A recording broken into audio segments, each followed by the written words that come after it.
بسم الله الرحمن الرحيم. الحمد لله رب العالمين والعاقبة للمتقين ولا عدوان إلا على الظالمين والصلاة والسلام على رسوله الأمين وعلى آله وصحبه أجمعين. أما بعد، وأعوذ بالله السميع العليم من الشيطان الرجيم. واتل عليهم نبأ ابني آدم بالحق إذ قربا قربانا فتقبل من أحدهما ولم يتقبل من الآخر قال لأقتلنك قال إنما يتقبل الله من المتقين. معزز حاضرین، آج کی مجلس میں اللہ کی توفیق سے قربانی کے اہم اور ضروری مسائل بیان کیے جائیں گے۔ سب سے پہلے قربانی کے تعلق سے ہمیں یہ بات جان لینا چاہیے کہ قربانی یہ صرف ہماری شریعت میں نہیں بلکہ سابقہ شریعتوں میں قربانی کا تصور پایا جاتا تھا اور یہ عبادت انجام دی جاتی تھی۔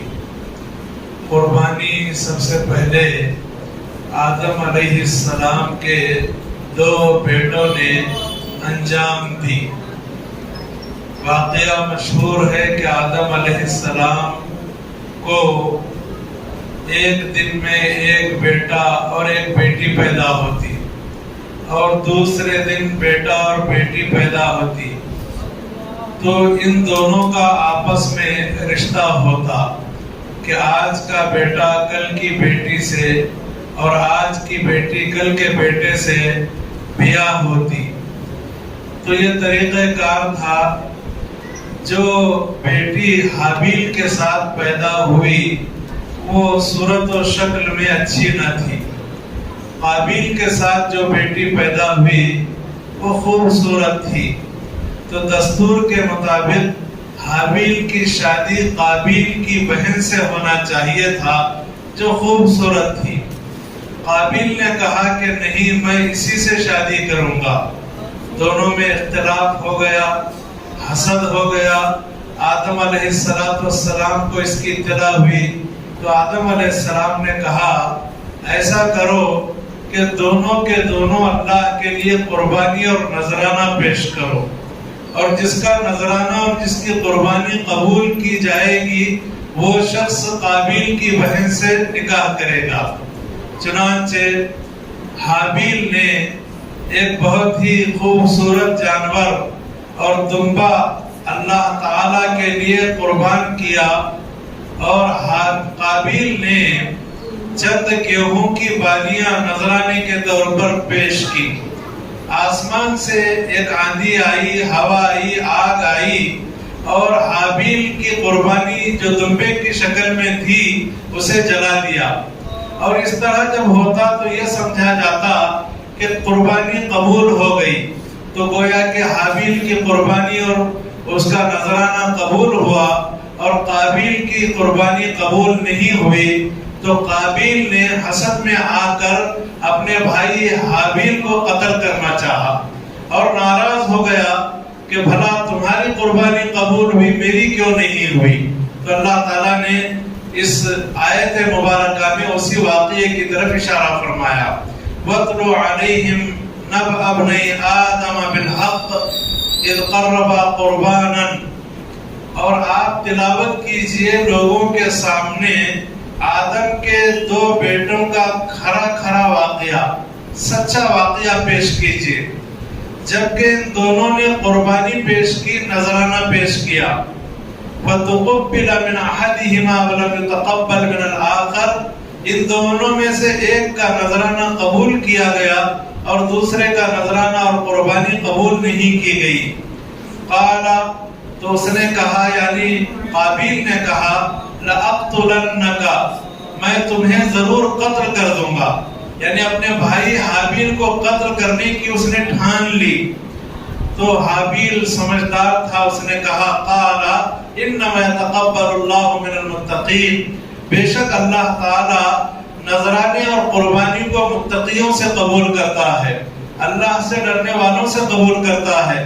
واقعہ بہت لمبا ہے، مقصد واقعہ بیان کرنا نہیں ہے بلکہ یہ بتانا مقصد ہے کہ قربانی اور نذرانے کا سلسلہ یہ آدم علیہ السلام کی اولاد ہی سے چلا آ رہا ہے. اور آپ جانتے ہیں ابراہیم علیہ السلام کے واقعے کو کہ وہاں بھی قربانی کا ذکر ہے، لیکن وہ جو قربانی ہے وہ بیٹے کی قربانی تھی. اللہ تبارک و تعالیٰ نے انہیں خواب کے ذریعے سے بیٹے کی قربانی کا حکم دیا. جب باپ اور بیٹے دونوں قربان کرنے اور ہونے کے لیے تیار ہو گئے تو اللہ تعالیٰ نے ان کی قربانی کو قبول فرمایا، اور اس بیٹے کی قربانی کے عوض میں اللہ نے جنت سے ایک دمبا بھجوایا. اسی کا ذکر اللہ نے قرآن میں فرمایا وَفَدَيْنَاهُ بِذِبْحٍ عَظِيمٍ، کہ ہم نے اسماعیل کی جگہ پر ایک ذبح عظیم کا فدیہ عطا کر دیا. اس کے بدلے میں ہم نے ایک ذبح عظیم عطا کیا، یعنی دمبا دیا، اور نتیجے میں حضرت ابراہیم علیہ السلام اپنے بیٹے کو ذبح کرنے کی بجائے جنت سے آئے ہوئے دمبے کو انہوں نے ذبح کیا. تو ایک قربانی یہ ہے، اور ایک قربانی یہ ہے کہ آدمی اگر اللہ کی رضا کے لیے اور اس کی عبادت کے لیے وقت لگا رہا ہے تو یہ بھی قربانی ہے. حدیث میں ہے کہ جو آدمی جمعہ کے دن جمعہ کی نماز کے لیے پہلی گھڑی مسجد آئے گا اسے ایک قربانی، ایک اونٹ قربانی کرنے کا اجر ملے گا. اور جو آدمی دوسری گھڑی میں مسجد کو جمعہ کے دن آئے گا اسے گائے کے قربانی کا ثواب ملے گا، گویا اس نے گائے ذبح کی. اور تیسری گھڑی میں جو آئے گا اسے بکرے اور دمبے کا ثواب ملے گا، گویا اس نے بکرا اور دمبا اللہ کی راہ میں قربانی کے طور پر پیش کیا. اور جو چوتھی گھڑی میں آئے گا تو اس کو ایک مرغی قربانی کرنے کا ثواب ملے گا. حالانکہ مرغی کی قربانی نہیں کی جاتی، البتہ مرغی کو صدقہ کیا جا سکتا ہے، تو گویا کہ مرغی کے قربانی کا اسے ثواب ملے گا. اور جو پانچویں گھڑی میں آئے گا اسے ایک انڈے کی قربانی کا ثواب ملے گا. انڈا بھی قربانی کے طور پر پیش نہیں کیا جاتا، گویا کہ انڈے کے صدقے کا اسے ثواب ملے گا.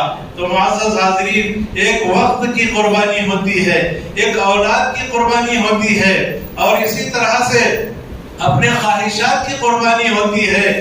لیکن جس قربانی کا آج ہم آپ کے سامنے ذکر کریں گے وہ قربانی جانور کی شکل میں ہے. اور یہ قربانی حضرت ابراہیم علیہ السلام کی سنت ہے، اور ہمارے نبی جناب عربی محمد رسول اللہ صلی اللہ علیہ وسلم کی سنت ہے.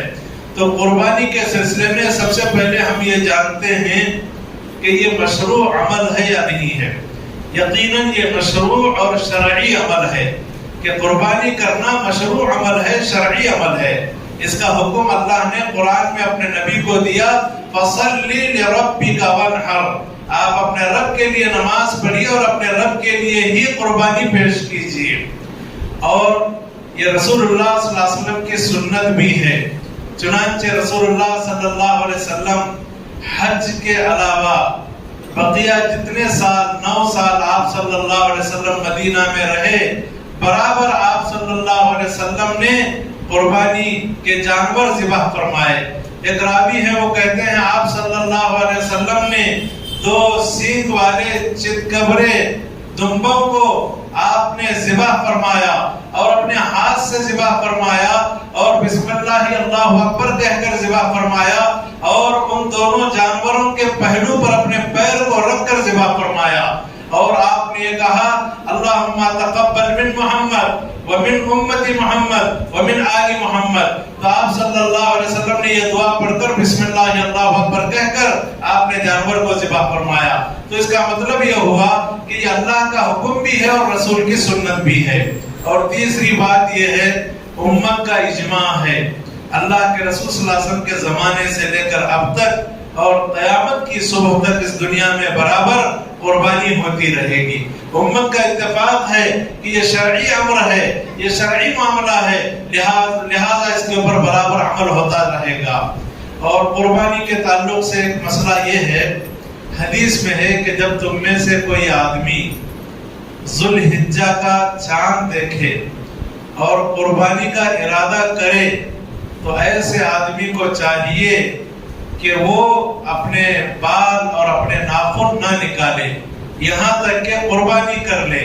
تو معلوم یہ ہوا کہ ہلال دیکھنے کے بعد سے ان باتوں کی اس کے لیے پابندی ضروری ہے جو شخص قربانی کرنا چاہتا ہے۔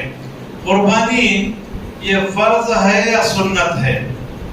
قربانی یہ سنت مؤکدہ ہے، یعنی تاکیدی سنت ہے، جس کے پاس بھی گنجائش ہے اسے ضرور قربانی کرنا چاہیے، اور جس کے پاس گنجائش نہیں ہے اس کے لیے قربانی ضروری نہیں ہے۔ چنانچہ قربانی کے سنت مؤکدہ ہونے کی سب سے بڑی دلیل یہ ہے کہ اللہ کے رسول صلی اللہ علیہ وسلم نے ہر سال قربانی کی اور صحابہ کرام نے بھی برابر قربانی کا اہتمام فرمایا۔ اور ایک حدیث میں ہے کہ جس کے پاس وسعت ہو اور گنجائش ہو اور وہ قربانی نہ کرے، ایسے آدمی کو چاہیے کہ وہ ہماری عیدگاہ کے قریب نہ آئے۔ تو گنجائش اگر ہے تو ضرور قربانی کرنا ہے، اگر گنجائش نہیں ہے تو مجبوری ہے، ایسی صورت میں ضروری نہیں ہے۔ ایک اور اہم مسئلہ یہ ہے، بعض لوگوں کے ذہن میں یہ ہے کہ جو صاحب نصاب ہے، جس کے اوپر زکوٰۃ فرض ہے، اسی پر قربانی ہے۔ ایسی بات نہیں ہے۔ زکوٰۃ کے مسائل الگ ہیں، قربانی کے مسائل الگ ہیں۔ زکوٰۃ اور قربانی کے اندر کوئی تال میل نہیں ہے، اس کے مستقل مسائل ہیں، اس کے مستقل مسائل ہیں، بس گنجائش کی بات ہے۔ اگر گنجائش ہو تو قربانی ضرور دی جائے گی۔ اور قربانی کے 4 شرائط ہیں، غالباً میں نے جمعہ کے خطبے میں بھی اس بات کا اشارہ کیا تھا۔ سب سے پہلی شرط قربانی کے لیے یہ ہے کہ قربانی کے جانور بہیمۃ الانعام ہوں، یعنی چوپائے، مویشی، جن کو پالا جاتا ہے، جن کی پرورش کی جاتی ہے، جن سے دودھ کا فائدہ اٹھایا جاتا ہے، ایسے جانور ہی قربانی میں پیش کیے جائیں گے، کیونکہ اللہ نے فرمایا وَلِكُلِّ أُمَّةٍ جَعَلْنَا مَنْسَكًا، اور ہم نے ہر امت کے لیے قربانی کا ایک طریقہ مقرر کیا ہے۔ اور یہ قربانی کا طریقہ کیوں مقرر کیا ہے؟ لِيَذْكُرُوا اسْمَ اللَّهِ عَلَى مَا رَزَقَهُم مِّن بَهِيمَةِ الْأَنْعَامِ، تاکہ لوگ اللہ کا ذکر اور شکر کر سکیں اس نعمت عظیم پر جو اللہ نے ان کو چوپائے عطا کیے ہیں، جو بہیمۃ الانعام عطا کیے ہیں۔ اور یہ بہیمۃ الانعام 4 طرح کے جانور ہیں، نر اور مادہ کی شکل میں۔ ایک اونٹ ہے، دوسرے بیل ہے، تیسرے بکرا اور دمبا ہے، اور چوتھے مینڈھا ہے۔ یہ 4 طرح کے جانور قربانی کے طور پر پیش کیے جائیں گے۔ ہرن کو قربانی کے طور پر پیش نہیں کیا جا سکتا، نیل گائے کو بھی قربانی کے طور پر پیش نہیں کیا جا سکتا۔ انہی 4 جانوروں کو قربانی کے طور پر پیش کیا جائے گا۔ اور دوسری شرط قربانی کے لیے یہ ہے کہ قربانی کے جانور میں کوئی عیب نہیں ہونا چاہیے، خاص کر 4 عیوب نہ پائے جائیں۔ اللہ کے رسول صلی اللہ علیہ وسلم نے فرمایا 4 لا تجوز فی الاضاحی، 4 باتیں ہیں جو قربانی کے جانوروں میں نہیں پائے جانے چاہیے۔ وہ 4 باتیں کیا ہیں، 4 عیوب کیا ہیں، اس کا ذکر آپ صلی اللہ علیہ وسلم نے فرمایا العوراء بین عورها، ایسی ترچھی نگاہ والا جانور، ایسا بھیگا جانور کہ اس کا بھیگا پن بالکل ظاہر ہو، اور جو جانور اندھا ہے اس کی قربانی کا سوال نہیں پیدا ہوتا۔ اور اسی طرح سے آپ نے یہ بھی کہا المریضۃ بین مرضها، ایسا بیمار جانور جس کی بیماری بالکل واضح ہو، جانور کو دیکھتے ہی سمجھ میں آئے کہ یہ جانور بیمار ہے، ایسے جانور کی قربانی بھی درست نہیں ہے۔ اور آپ نے کہا العرجاء بین ضلعها، ایسا لنگڑا جانور جس کا لنگڑا پن بالکل واضح ہو۔ اور چوتھی بات یہ ہے والکثیرۃ التی لا تنقی، ایسا کمزور اور لاغر جانور جس کے ہڈیوں میں گودا نہ پایا جائے، انتہائی لاغر جانور، ایسے جانور کی بھی قربانی نہیں دی جائے گی۔ اور ایک شرط یہ ہے قربانی کے جانور کے لیے کہ جب قربانی کا جانور عمر والا ہونا چاہیے، اور اس کے عمر کی پہچان کیا ہے کہ جانور 2 دانتا ہو، یعنی اس کے دودھ کے دانت گر کر 2 چوڑے دانت آ جائیں۔ اللہ کے رسول صلی اللہ علیہ وسلم نے فرمایا لا تذبحوا الا مسنہ، تم لوگ ذبح نہ کرو مگر 2 دانت والے جانور کو، اور یہ 2 دانت والے جانور کے نہ پائے جانے کی صورت میں آپ نے فرمایا الا ان يعثر عليكم فجزعة من الظعن، اگر تم پر مشکل ہو جائے ایسا جانور ملنا، یا گنجائش نہیں ہے، جانور تو مل رہا ہے، آدمی کے پاس گنجائش کم ہے، تو ایسی صورت میں 6 مہینے کا مینڈھا بھی ذبح کیا جا سکتا ہے۔ 6 مہینے مکمل ہو جائیں اور 7واں مہینہ شروع ہو جائے تو مینڈھا بھی ذبح کیا جا سکتا ہے۔ رہا مسئلہ اونٹ کا، اگر اونٹ 5 سال مکمل کر لے اور 6 سال میں داخل ہو جائے تو ایسے اونٹ کی قربانی کی جائے گی۔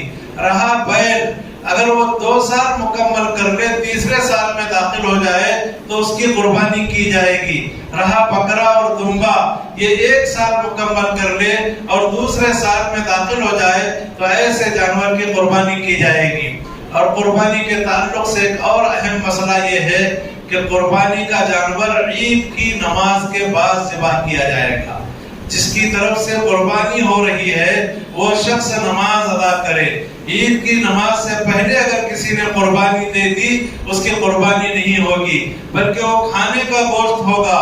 ایک مرتبہ اللہ کے رسول صلی اللہ علیہ وسلم نماز پڑھا کر نکلے تو ایک شخص کو دیکھا کہ اس نے نماز سے پہلے ہی جانور ذبح کر دیا ہے، تو آپ نے کہا کہ یہ کھانے کا گوشت ہے، یہ قربانی نہیں ہے۔ چنانچہ آپ نے دوبارہ قربانی کرنے کی تاکید فرمائی ہے۔ تو یہ قربانی کے ضروری اور بہت ہی اہم مسائل ہیں، ان مسائل کا لحاظ ضروری ہے۔ اور ایک اہم مسئلہ یہ ہے نبی صلی اللہ علیہ وسلم کی جانب سے قربانی کرنے کا۔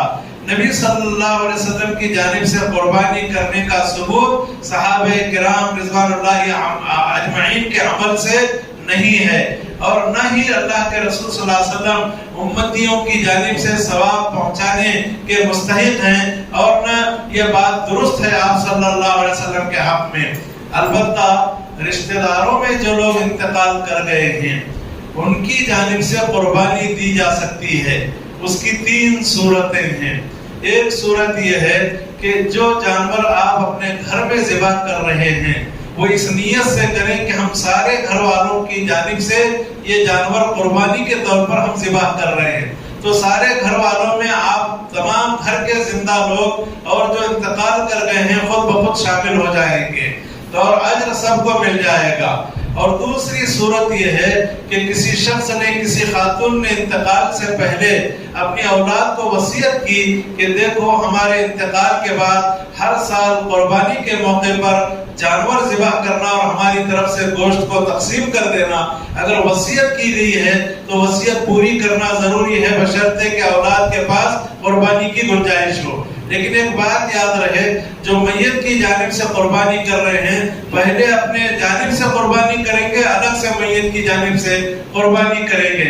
ایسا نہیں ہوگا کہ آپ میت کی جانب سے قربانی کرو اپنی جانب سے نہ کریں، ایسی صورت میں جائز نہیں ہے۔ جائز اسی وقت ہے جبکہ آپ اپنی قربانی کریں پھر میت کی جانب سے قربانی کریں۔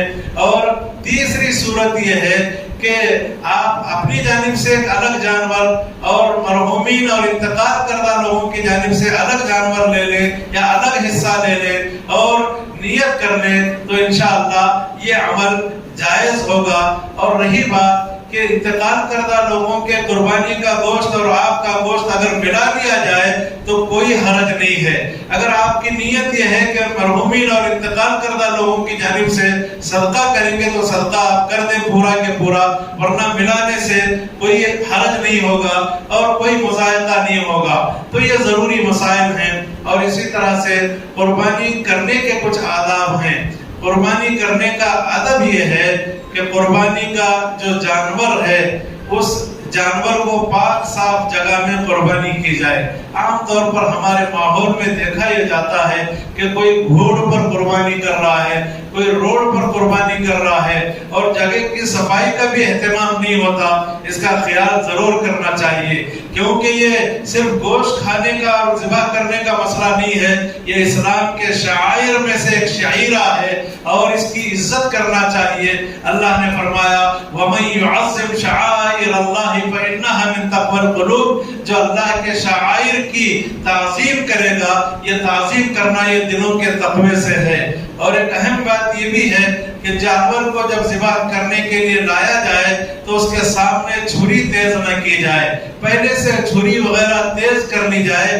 اللہ کے رسول صلی اللہ علیہ وسلم نے فرمایا اذا ذبحتم فاحسنوا الذبح، جب تم جانور ذبح کرو تو اچھی اور طرح اور عمدگی کے ساتھ ذبح کرو۔ اچھی طرح ذبح کرنے کا مطلب یہ ہے وَلِيُحِدَّ أَحَدُكُمْ شَفْرَتَهُ وَلِيُرِحْ ذَبِيحَتَهُ، کہ تم میں سے ہر آدمی ذبح کرنے والا وہ اپنی چھری کو تیز کر لے اور اپنے ذبیحے کو راحت پہنچائے۔ اور تیسرا اہم مسئلہ یہ ہے کہ ایک جانور کو آپ ذبح کر رہے ہیں، دوسرے جانور کو سامنے کھڑا کر کے ذبح نہ کریں بلکہ اسے چھپا کر ذبح کریں۔ ایک جانور ذبح ہونے کے بعد دوسرے جانور کو ذبح کرنے کے لائیں۔ اور جہاں تک گوشت کی بات ہے، قربانی کا جو گوشت ہے اس کے 3 حصے کرنا یہ ضروری نہیں ہے۔ علماء نے دلائل کی روشنی میں مستحب بتایا ہے کہ اگر کوئی 3 حصے کرے قربانی کے گوشت کے، ایک حصہ گھر کے لیے، ایک حصہ رشتہ داروں کے لیے، اور ایک رشتہ تحفے اور ہدیے کے طور پر غریبوں اور امیروں کے لیے، تو یہ بہتر ہے۔ لیکن شرعاً ایسی کوئی پابندی نہیں ہے، آپ جتنا اپنے گھر کے لیے رکھنا چاہیں رکھیں، جتنا تقسیم کرنا چاہیں تقسیم کریں۔ البتہ ایک بات یاد رہے، قصاب کو مزدوری کے طور پر نہ گوشت دیا جائے اور نہ ہی چمڑا دیا جائے۔ البتہ یہ ہے کہ ہدیے کے طور پر، جیسے دوسرے لوگوں کو آپ ہدیے کے طور پر گوشت دیتے ہیں، ایسے ہدیے کے طور پر قصاب کو بھی، ذبح کرنے والے کو بھی آپ گوشت پیش کر سکتے ہیں۔ اور جب آپ جانور ذبح کریں تو جانور ذبح کرتے وقت میں لوگ عام طور پر دعاؤں کے لیے پریشان رہتے ہیں۔ اگر آپ کی نیت قربانی کی ہے تو صرف بسم اللہ اللہ اکبر کہہ کر ذبح کرنا کافی ہے۔ اگر آپ کچھ اور تفصیلی دعا پڑھنا چاہتے ہیں تو آپ یہ دعا پڑھ سکتے ہیں اللہم منک ولک، اے اللہ تیری جانب سے ہے اور تیری رضا کے لیے ہے، تقبل منی، میری جانب سے قبول کر، یا تقبل منا، ہم گھر والوں کی جانب سے قبول کر، یا تقبل من فلاں کہہ کر آپ نام بھی لینا چاہیں تو نام بھی لے سکتے ہیں۔ اور بڑے جانور میں اونٹ اگر ہے تو اس میں بھی 7 حصے ہیں، اور اگر بیل ہے تو اس میں بھی 7 حصے ہیں۔ البتہ اونٹ میں سفر کی حالت میں 10 حصوں کا بھی ذکر آتا ہے کہ آپ صلی اللہ علیہ وسلم نے ایک سفر میں 10 حصے فرمائے اور ایک اونٹ میں 10 افراد شامل ہوئے۔ اور ایک اہم بات یہ بھی ہے کہ اگر آپ بڑا جانور ذبح کرنا چاہتے ہیں تو پورا کے پورا جانور گھر والوں کی طرف سے کر سکتے ہیں، حصے کرنا کوئی ضروری نہیں ہے۔ حصے یہ سہولت ہے، اگر ایک بڑے جانور میں 3 آدمی مل جائیں، کوئی 3 حصے لے لے، کوئی 2 حصے لے لے، کوئی 2 حصے لے لے، یا 2 ہی آدمی مل جائیں 4 حصے اور 3 حصے لے لیں، کوئی حرج اور کوئی مضائقہ نہیں ہے۔ اور 7 افراد کا جانور ذبح کرتے وقت نام لینا ضروری نہیں ہے، البتہ سامنے لسٹ ہونا چاہیے کہ یہ جانور فلاں 7 افراد کی جانب سے ذبح کیا جا رہا ہے۔ ہر ایک کا نام لینا ضروری نہیں ہے۔ یہ ضروری مسائل ہیں جو آپ کے سامنے پیش کیے گئے ہیں۔ اللہ تعالیٰ سے دعا ہے کہ رب کریم ہمیں مسائل کو سمجھنے اور سمجھ کر عمل کرنے کی توفیق عطا فرمائے۔ اللہ رب العالمین عید کے موقع پر ہر طرح کے فتنوں سے، فساد سے، بگاڑ سے مسلمانوں کی حفاظت فرمائے اور سنجیدگی اور وقار کے ساتھ تمام کو قربانی کرنے کی سعادت نصیب فرمائے۔ آمین۔ وآخر دعوانا ان الحمدللہ رب العالمین وصلی اللہ علی نبی۔